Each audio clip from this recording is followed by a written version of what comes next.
Hey, good morning. Pete, North Las Vegas, out in the garage here at 4 a.m. because that's usually what time I get up. Spent 22 years in the military getting up early, and I cannot shut it off.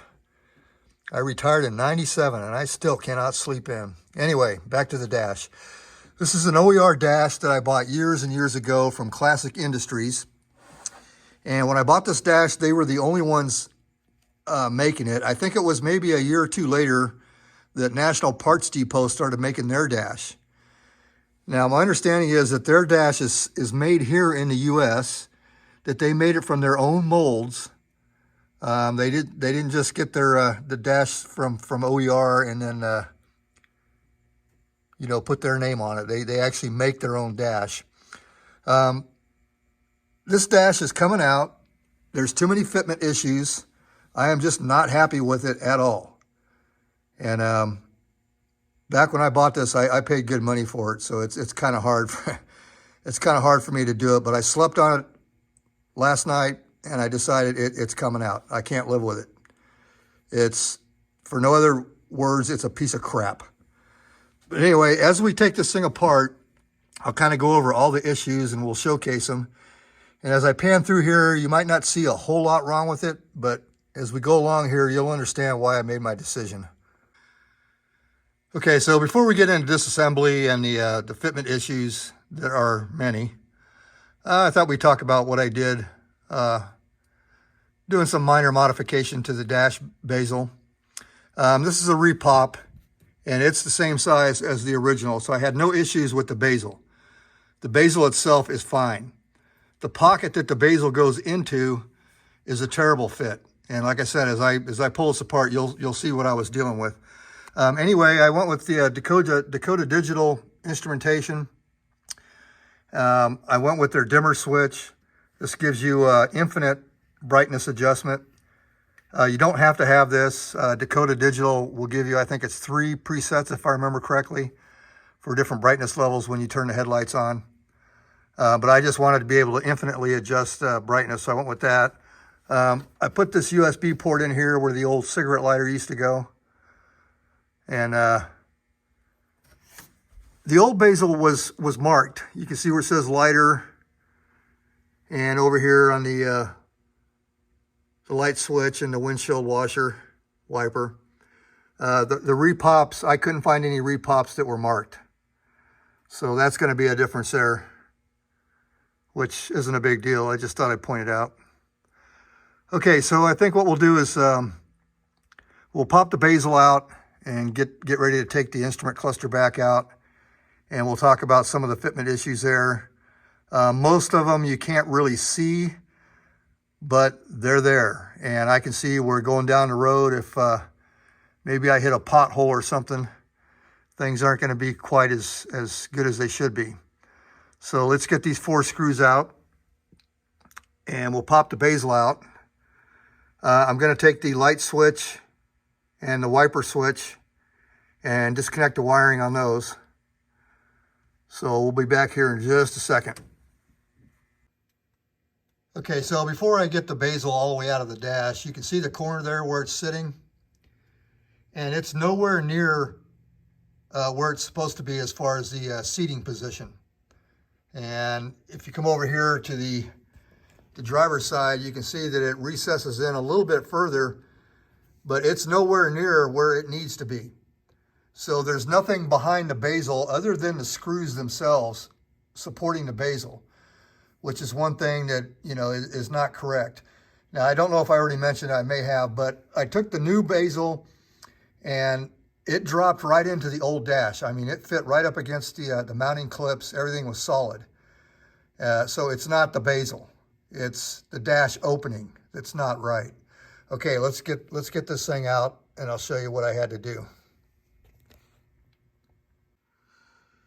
Okay, so when you get your Dakota Digitals, they come with some pretty thick, sticky protective plastic on the face plates here. So as I disassemble, I'm going to tape those up. It would be my luck to have this light switch go flopping around into those and scratch them. So let me get those taped up. Okay, so in an earlier video clip, I showed you where the bezel ended up in this pocket, and it was nowhere near the mounting flange on inside.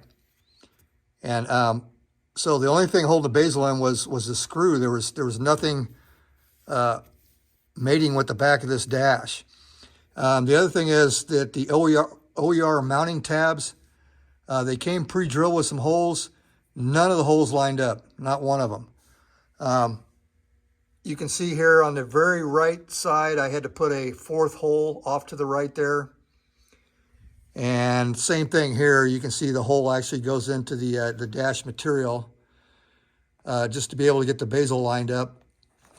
Up here, these top mounting tabs, I made these. These are custom little brackets that I made.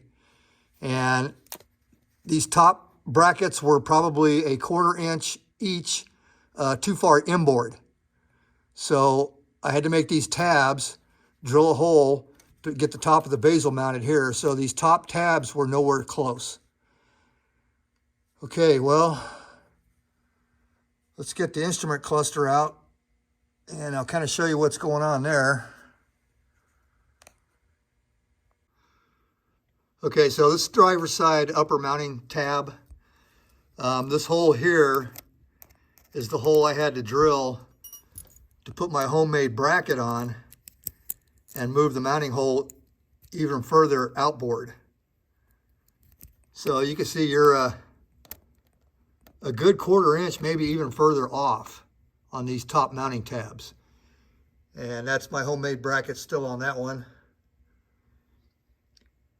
So nowhere close, nowhere close. So for the screws that hold the Dakota Digital to the dash, they lined up pretty well. No matter how I tried to squeeze this, move it around or whatever, this is the best I could get it. So here's the 4 mounting areas. And on the OER dash, there's just like a hard rubber, polyurethane, plastic tab that you have to drill and screw into.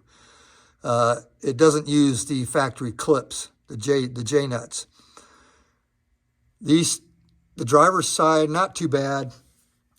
I managed to get the passenger upper side pretty well located. The bottom one here, I barely caught the block. And it's just the size of the block is a little bit different. It's shorter. It doesn't stick up as far. So I've just barely caught the mounting block here. Now when I get the instrument cluster out, I'll show you exactly what's going on. And it didn't matter how I tried to adjust this dash, how much I squeezed on it, pushed up. That's as good as it got down there. And I don't like the fitment down there. Like I said earlier in the video, if I hit a pothole or something, who knows how much of this dash is going to come apart. Okay, so this side here is the one I had trouble with. And you can see right where the light's shining. It's kind of where I caught the screw, just at the very top edge. And it looks almost like somebody trimmed it down. Whoever made the dash got a little happy trimming too much of that mounting pad off. This stuff here, it's like a hard rubberized polyurethane plastic kind of stuff. And you would think that you could take a self-tapping screw or a basic pointed sheet metal screw and get started in these tabs. But I ended up having to pre-drill them just to get the screw started. Maybe you'll have better luck than I did using a self-tapper or some other type of sheet metal screw. The screws do kind of snug up so long as you only do it like, a couple of 2 or 3 times. If you have your instrument cluster out more than a couple of times, you're probably going to lose some grip. And I don't know how well the screws are going to hold in. In that case, just, maybe drill them all the way through and put a machine screw in with a nut on the back or something if you're worried about the screws coming loose.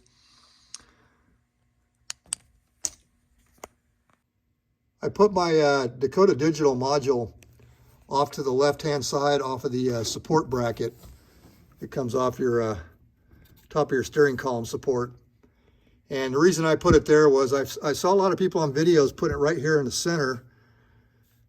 But even with the Dakota Digital, the low-profile instrument cluster, it was going to be a tight fit running the air conditioning ducting this way. if I would have put that Dakota Digital right here. So this worked out okay. I can still get to it from underneath if I have to. I don't have to take the bezel and instrument cluster off to get to this if I need to. So putting it over here worked out pretty good for me. So before we move on, we'll take a quick look at some of the cosmetic issues. This dash is centered in the car as good as I can get it centered over the steering column. And you can see on the driver's side here, I've got a huge gap. I haven't put the pillar in to see how much of that gets covered up, but I'm pretty sure the pillar isn't going to cover all of that. And this looks the same on the passenger side. So it's not that I got the dash in off center. That's just how it looks on both sides. I had a lot of trouble getting this to go flush with the dash. Now, when I put this in, I mean, I'm not a dash expert, but I know enough to leave everything loose and then just kind of snug things up in a certain order to try to get things to fit nice. I ended up drilling an extra hole in the bottom of the plastic console, trying to suck it up into the dash better.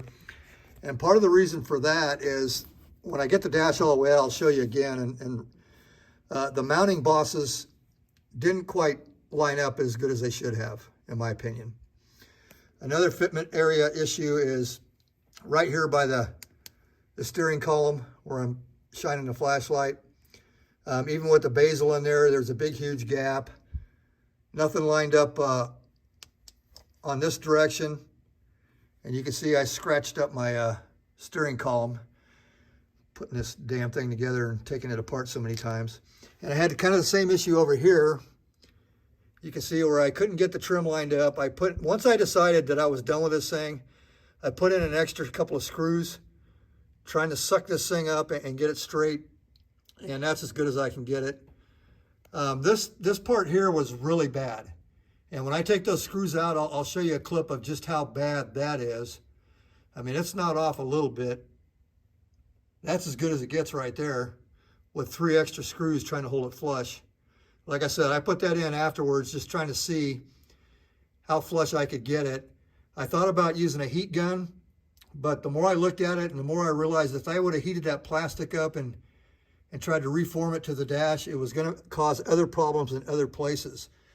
This is kind of a puzzle where the ankle bone's connected to the knee bone, and if you don't get things connected right, you got issues. So we're going to get the bottom panel underneath the steering column pulled off, and I'll talk a little bit about my switch setup there. These screws here are just decorative. They don't really hold the panel on. They just go into the plastic just enough to stay put. It's the switches themselves that hold the panel on. I got the ashtray from Classic Industries. They're repopping these now. Classic Industries makes the whole thing out of plastic. So what I did was I cut the back of the ashtray off, and I used adhesive RTV, not the sealant type, the actual adhesive type RTV, to put it on here without having to come up with some creative solution to figure out how to screw this thing on. This side here butts up against the trim piece over here, so I didn't want to have to deal with that. So that's why I did the RTV. But I glued the flat side on first, waited a day or two after it dried, and then I came in and I put some more along all the edges in here, and it's solid. I was pushing and shoving on this thing when I was trying to put the dash in, and I may even have trouble getting that back off. I may have to buy another one and modify it. All right, a little bit about the safety neutral bypass switch. I gave myself the ability to turn cooling fans on the radiator off and on whenever I want to. This switch here isolates the air conditioning system from the fans.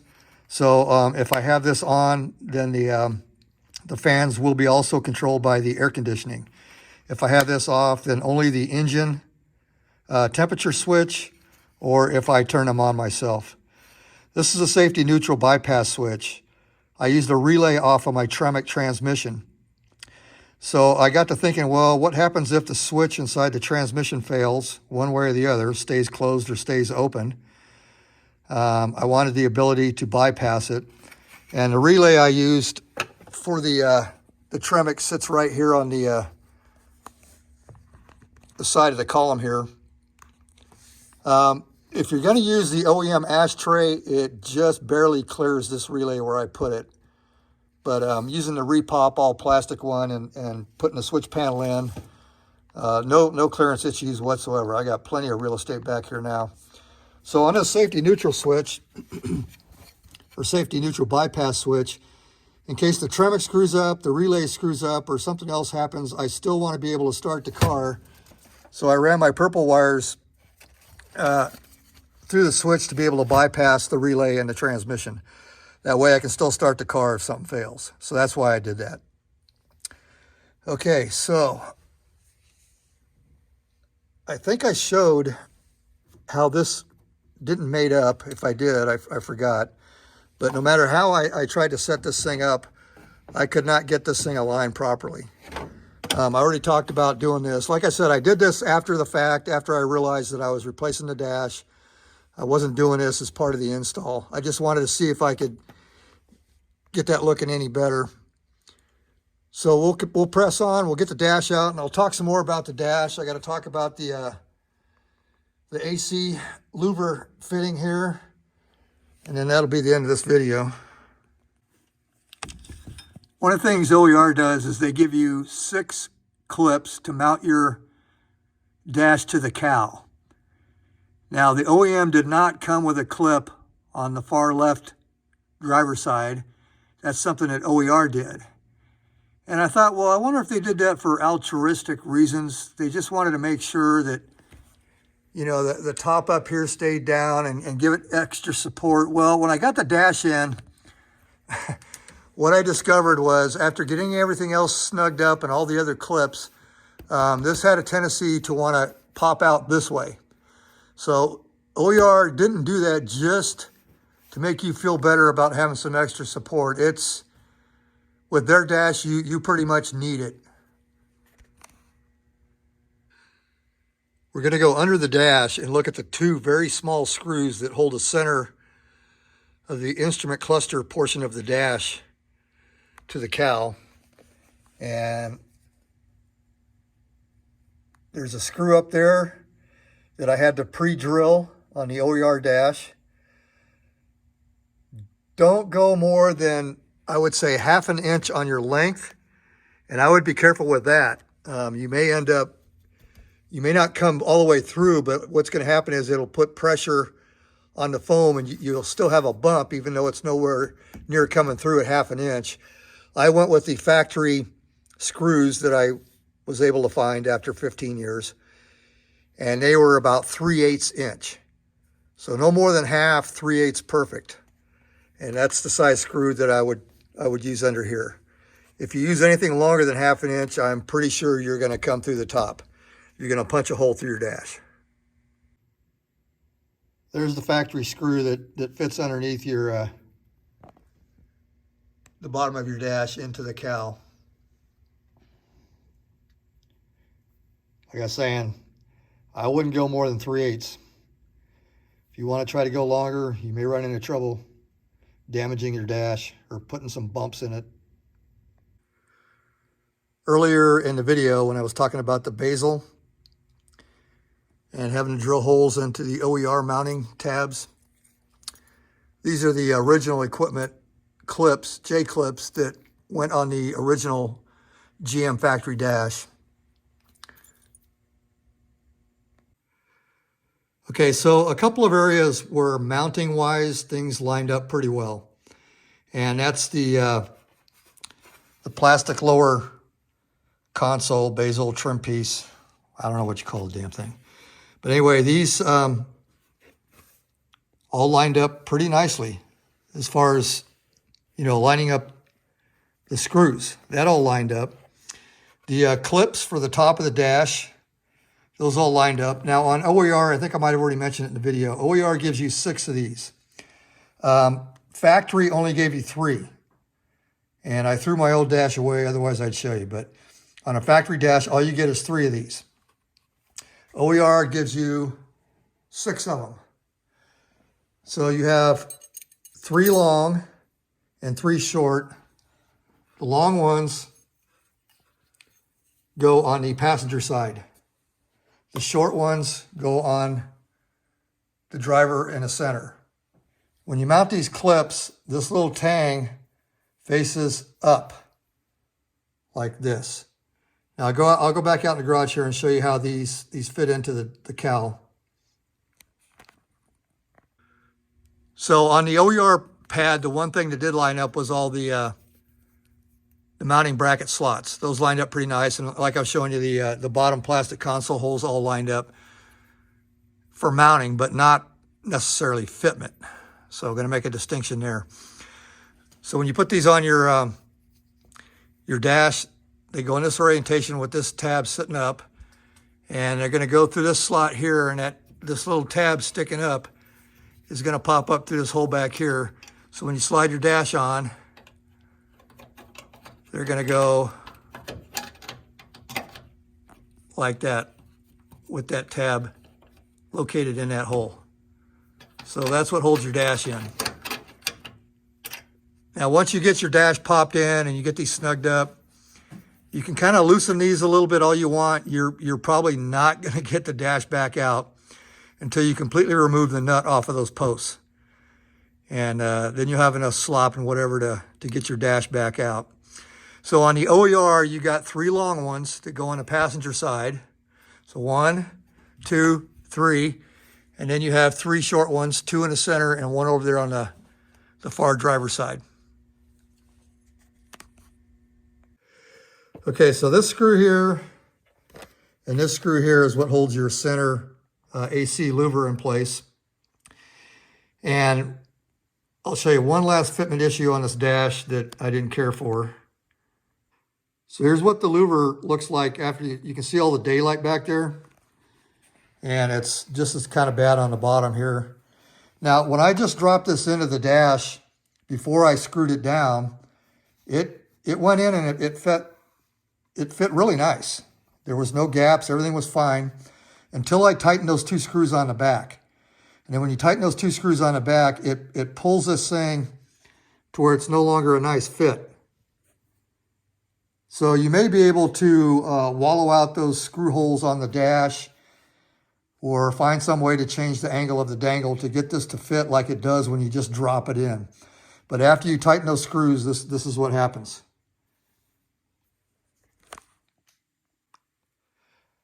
When I pulled the dash out, I ended up missing one of these long clips. Right now I'm tearing the whole car apart. I think when I swung the dash around, it went over towards the back of the vehicle, and it's probably in the back seat somewhere. It fell in a box or something, but I've been looking for the 3rd long clip for like half an hour now. So anyway, and I hope this video is helpful to somebody that has a 2nd gen that might be considering putting a dash in. My recommendation right now is to not use the OER. I'm going to get that National Parts Depot on order, and I think I might have already mentioned it. I don't see how it could possibly be any worse than this thing. Pete, North Las Vegas, over and out.